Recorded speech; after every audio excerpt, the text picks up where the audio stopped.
Caught you! Caught you, you despicable muppets! All of you that have clicked on this video, caught you with the clickbait.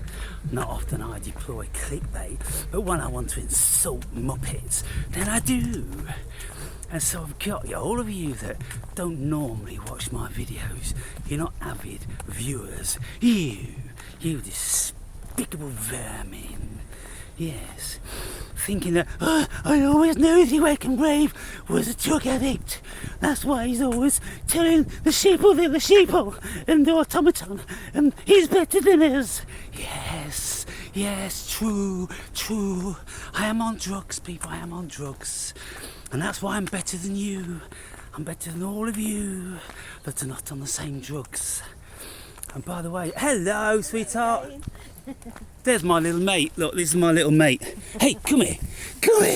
Hey, what's happening? Hey, what's happening? What's his name? Cyril. Cyril? No, well, I'm hoping he'll grow in. Cyril? You're not in your armchair smoking your pipe yet, are you? No. He's beautiful. He wants to come with me now. Still come with me? Maybe another time. Yeah. See you later. See how animals love me. They're the best judges. Yes, I'm a drug addict, people. And I'm also a drug dealer. I've been dealing drugs for about 16 years now. So I suppose, you were right, the Wake and Brave is a drug addict. And that's why he's always proclaiming his genius and saying that he's better than us and things like that. So, yeah, I confess. But the point is, people, I just said to one of the gym instructors, I said, the thing is, you see, when you are doing your coaching, I've watched him for years, and it's kind of like, oh, put this weight here, do this and do that, and all that. And his voice is monotone. It's so droning, and it's not inspiring anybody at all. And then the people, they're invariably old and infirm, they're starting talking about their problems in between the sets, and it's the problem this, and he's going, and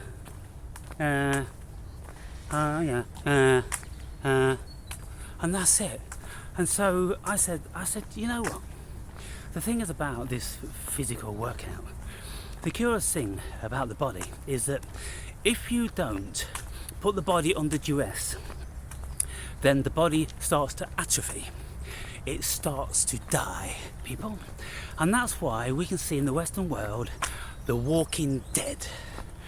When I first went to Bulgaria, Eastern European country, wasn't even in Europe then, it only just came out of communism 16 years before I got there.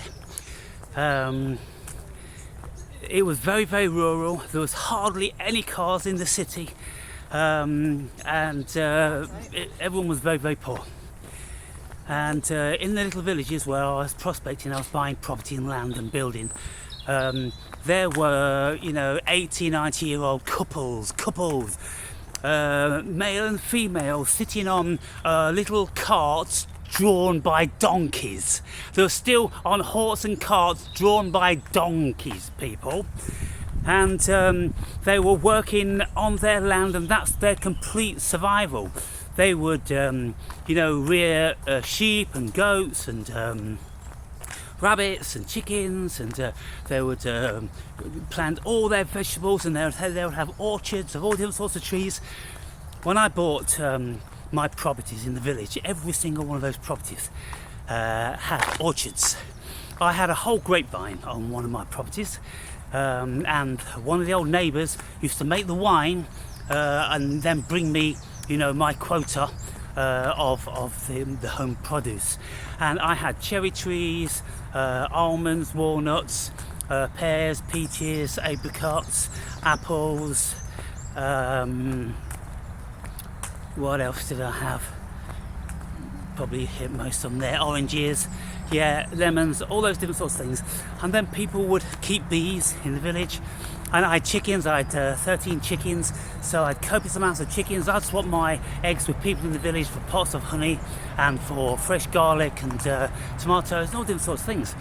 And so we're all living like that.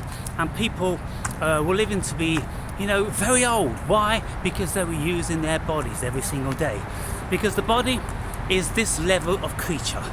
If it doesn't get used for what it's supposed to get used for, every fucking day it starts to give up. It closes down all of its signaling. It's kind of like if I didn't go to the gym, then very, very quickly my body would close off those stimulants that send out blood and nutrients and enzymes, the building blocks for life and all the rest of that. It'd stop sending them to the extremities. The extremities go smaller, they atrophy, they become weaker, they become stiff and all that stuff. And that's age, people. And that's why in the Western world, people are so old and fucked. You would never ever see somebody, even barely over 60, bending over and digging their garden and pulling fucking plants out and stuff like that. You just don't see it. But everywhere, all over the villages in these other countries, that's what you get. And because the body does that, then it keeps revitalizing itself, because the body goes, we need to do this. We need the strength in the back, and we need the strength in the muscles, and we need to be agile on this and the other. So the body keeps replicating that. It's sending all the nutrients and enzymes and everything to keep that alive. Stop doing that at your own peril. So that's what I said to this gym instructor, and he's like, yeah, 100%. And I said, what you should be teaching people, you should be teaching them the benefit of the neurotransmitters, of the endorphins, the serotonin, the dopamine, the norepinephrine. You should be learning about that and imparting that information, because we're chemical beings. And what you are actually doing when you're exercising, it's not you just keeping your muscles firm and agile. You are creating the building blocks for life, and you're creating these neurotransmitters which give vitality to life. It's like having the sun blessed on your face and on your body. Every time I go to the gym, I'm full of life. Now then, ladies and gentlemen, here's the thing. The drugs I'm talking about, which I've been addicted to all of my life, are the aforementioned. They are the endorphins, it's the dopamine, it's the serotonin, it's the norepinephrine, it's the vitality of life, it's the actual life force in your body. Call it soul if you want to. That's what I am feeding on, that's what I am generating, and that, ladies and gentlemen, is what I've been dealing for these past 16 years. My channel is a drug dealing channel. I have been dealing drugs for the past 15 years, and these drugs are pertaining to the human being. We have the drug creation mechanism within our bodies, and all we have to do is stoke up the embers of the fire. It's like when you was younger, the fire was raging and all the timber was fresh and sparking and spitting, and the flames were as tall as a building. But then when we get older, due to the atrophy, due to the lethargy, due to the disinterest, due to the levels of serotonin and dopamine depletion, because we have boring, repetitive lives, then the body starts to give up and it starts to become sedentary and lazy. And that's then when the fire settles down in just to slightly flickering embers. So we have to stoke up the embers, and we have to throw more fuel on the fire, people. And that's what I do. That's what I'm dealing. That's the drugs I'm dealing with, people. Where have you ever heard this? Coming from the genius of the Awakened Brave. Speaking in parables and illustrations and metaphors.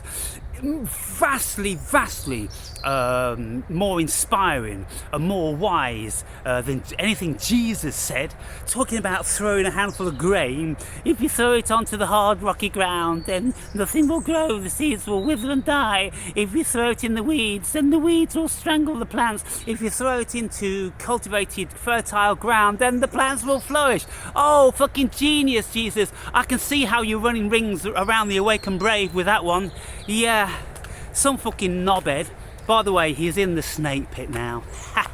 He got too gobby. He's in the fucking snake pit. And if he ever wants to come out of the snake pit, then he'd better write an email begging me to release him and apologise profusely for his insolence.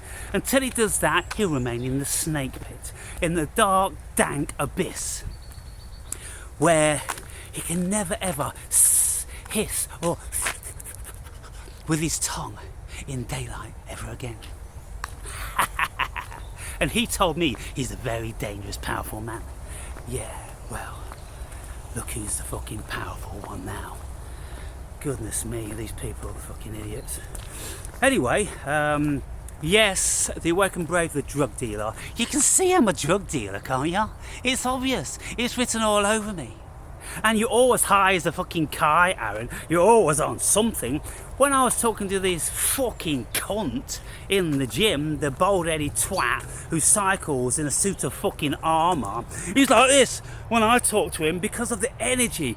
You know, he's a little shrinking violet twat. And everything I speak about, he's got no idea what I'm fucking talking about. And I really do try to be elementary. He's got no fucking idea. Just an automaton. 95% of the world's populace.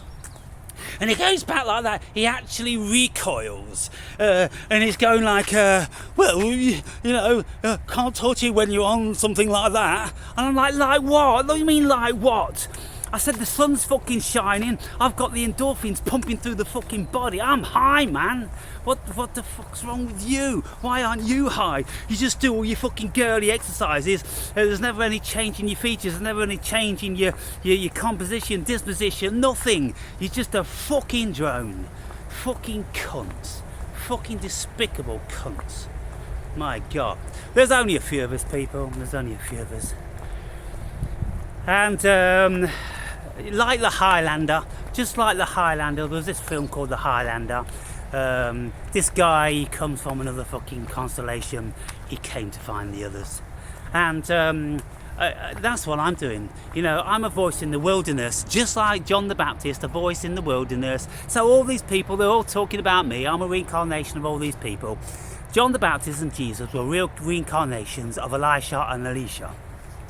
Elisha. So they're reincarnations of those. And then Thoth, Hermes Trismegistus, he was a reincarnation. He was probably Jesus and probably Elijah and probably John the Baptist and all that. They keep reincarnating and they keep trying to tell the fucking idiot what the deal is, trying to get them to wake up. Because we are in a conscious prison. And if you want to know what the conscious prison is, you have to read the Gnostics, people. You have to read about the god Sophia. Sophia is wisdom. It's Greek for wisdom. So if you don't read all this stuff, then you'll never have a fucking clue what's going on here. Lots of people talk about the prison planet, the conscious trap, and it is a conscious trap because everybody's locked in by the evil god Yaldabaoth. Yaldabaoth has kept everybody's consciousness locked in. And it's only a very, very few which are going to escape that prison. And it's always the case. It's only a few that escape the prisons around the world, escape the evil doctrines that are going on. And so obviously you know I'm one of them, and I'm always trying to inspire anyone that's listening, but it's exceedingly difficult because the prison is very, very fortified, and you're all in shackles, you're all in chains, you're all behind thick bars, and you don't have the brains of genius like Frank Morris, the guy that escaped Alcatraz. You see the movie with Clint Eastwood? Frank Morris was his name. He had a super high IQ, and he managed to escape with a couple of his mates, didn't he? But incidentally, their bodies were never found, and no trace of them was ever found. So it's speculated that they drowned, or eaten by sharks, because that current around that island in San Francisco is exceedingly fierce. The water was absolutely freezing cold, so the chances are they didn't survive. Yes, it's about being on drugs, people. Create your own drugs. Now, when we get out into the natural environment, we feel good. When the sun shines, we feel good. When we eat correctly, we feel good. When we're not lazy motherfuckers and we're a little bit active, we feel good. When we exercise our bodies and put our bodies under the greatest of duress, so our heart is bursting out of our chests and all of our muscles are exhausted. When your body is completely exhausted, and this is what I've been doing all of my life. I was a member of the British full contact karate team.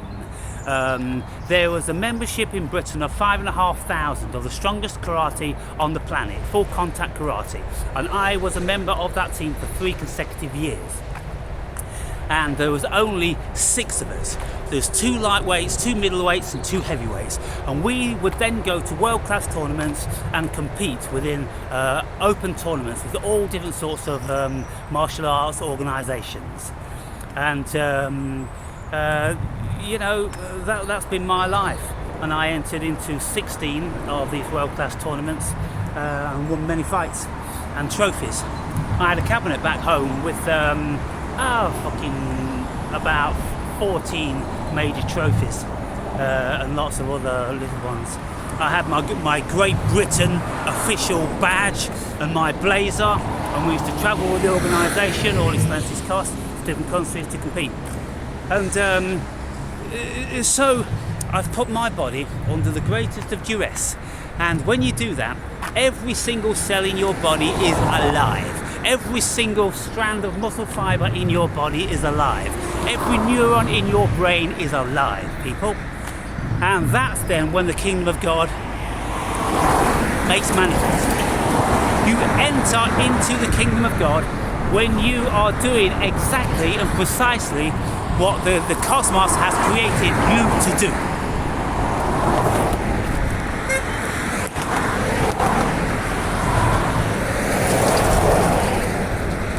What is it with idiots that they always have to pat beep beep beep whenever you're making a fucking video? Beep beep beep beep beep. Is it because they just want to try to destroy the video, try and upset the video? Is it what they want attention because you're doing something and I know what they're doing. He's vlogging. I know what you're doing. Oh yeah, look at me. I know what you. Oh goodness, is it recognition what they want? What the fuck do they want? What the fuck do these idiots want?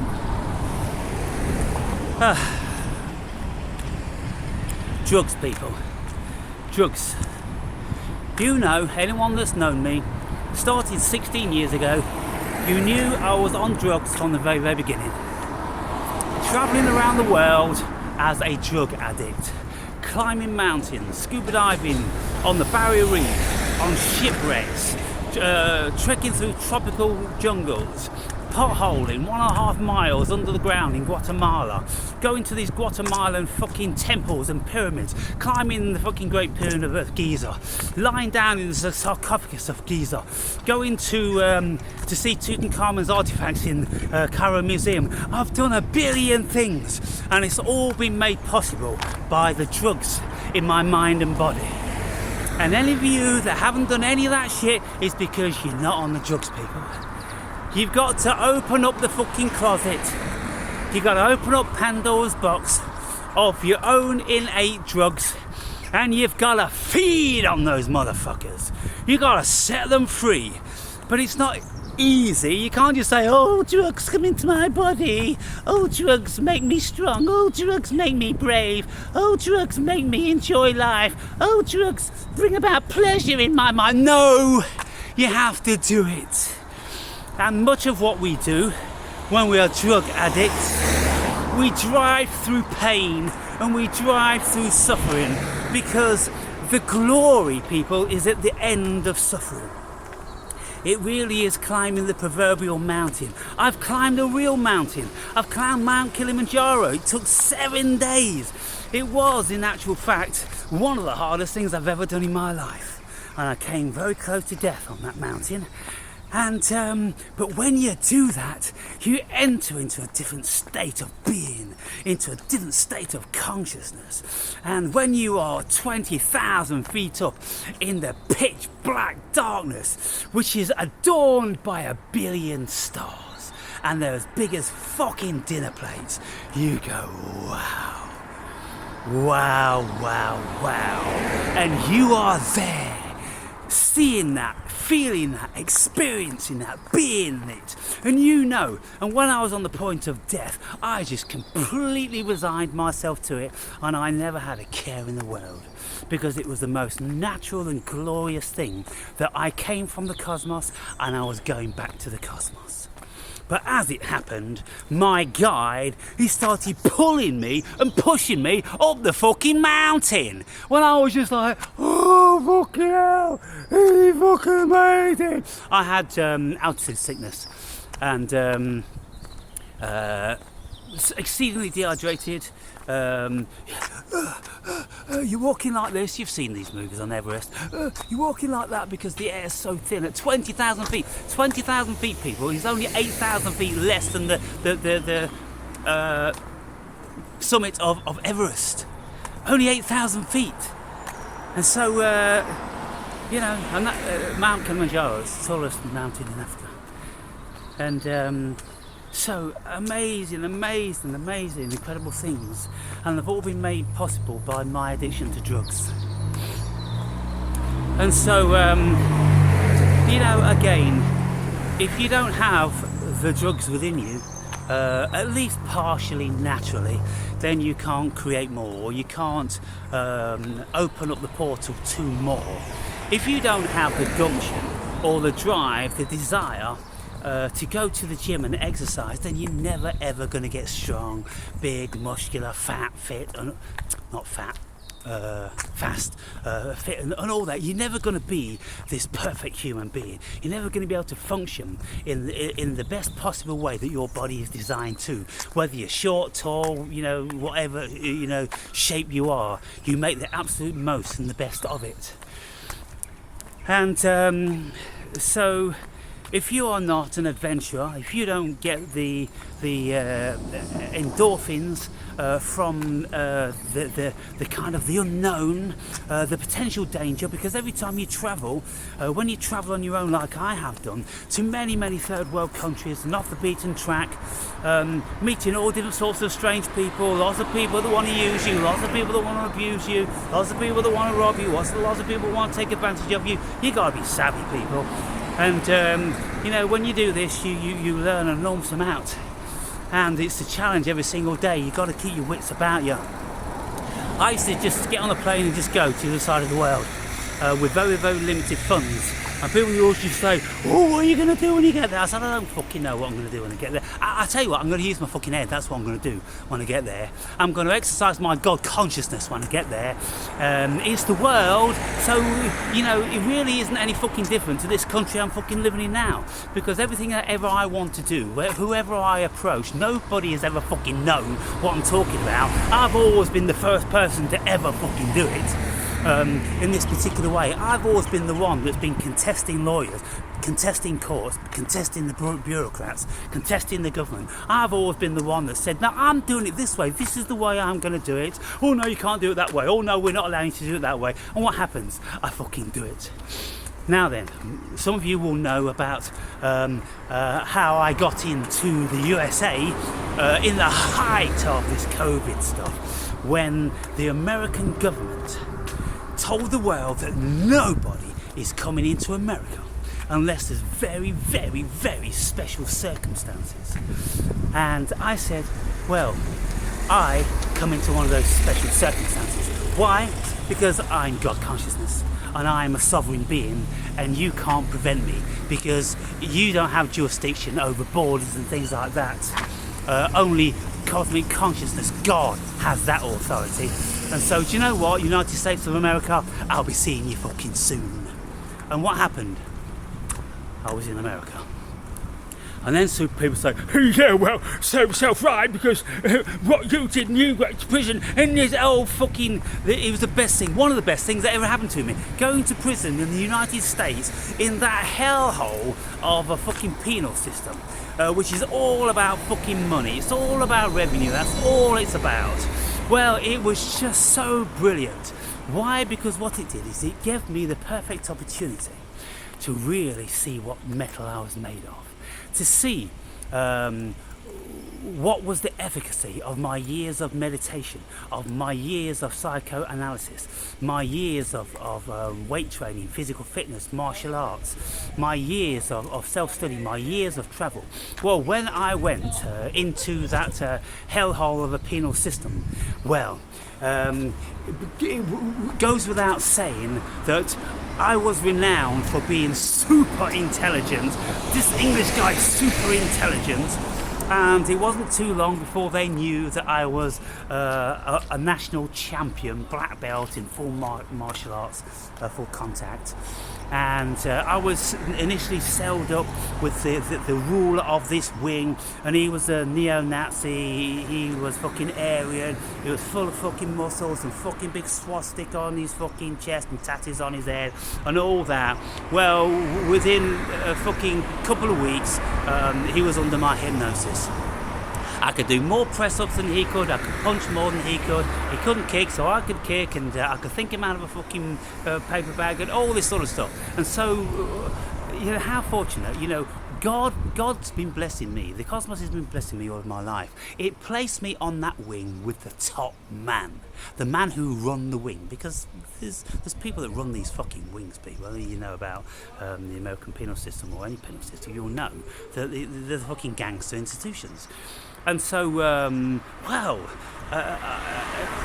like, who's that English guy? You know, your cellmate. And this guy was saying, fucking hell, he's alright. He's fucking smart, he's fucking hard, he's fast, he's fucking tough, he's fucking full contact karate fucking champion, this, that and the other. I never told him that. I just showed him a few things, and he obviously assumed the rest.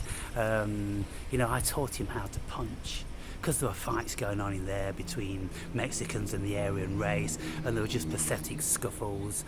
And so I said, well, the thing is, people don't know how to punch, do they? And so in the cell, just me and him, you know, very often we were banged up for 24 hours a day. Day after day after day after day, 24 hours. You know, you start talking, you start learning about each other, and then you're doing exercises in front of each other, and I'm doing all my karate stretching, and I'm doing the full box splits like an Olympic fucking gymnast with the whole body lying on the floor in the full splits like a starfish on the floor. I'm doing the full fucking splits, this, that and the other, and all this different sorts of stuff. And so everything just worked out perfect for me. Why? Because I'm a gifted individual. Why am I gifted? Well, because I've come here to help people, to inspire people. I've been here many times. I am the Highlander, and I've come to find the others. And so there's a billion things that I can talk about forever and ever and ever. And I do, don't I? And I do. And one day I'm going to write the book about the whole penal system in America. I'm going to write a book about my encounter with a full-blown grandiose narcissist, one of the most evil varieties of person you can ever meet on the planet. I'm going to write about my excursions living in Africa, global travel in general. There's so much to write about, But until I am requested by the cosmos to do that, then I'll keep doing this. So, anyway, what did I say? The Awakened Brave, Aaron Berry, the drug addict. I said to this guy in the gym, I say, you know when people go, oh, he's a drug addict over there. People look at me and think, oh, he's a druggie. I am a druggie. Of course, I take those other entheogens. They're not even drugs, they're entheogens. They're portals into cosmos and portals into consciousness. But every single day, I'm bursting with my own drugs. And that's why I'm ecstatic, that's why I'm a self-proclaimed genius, because I am genius, because I've worked out this experience. I know what Jesus was saying. I found the kingdom of God. I know exactly what it is. I know exactly where it is. And I've been telling you guys for years, but you're not listening.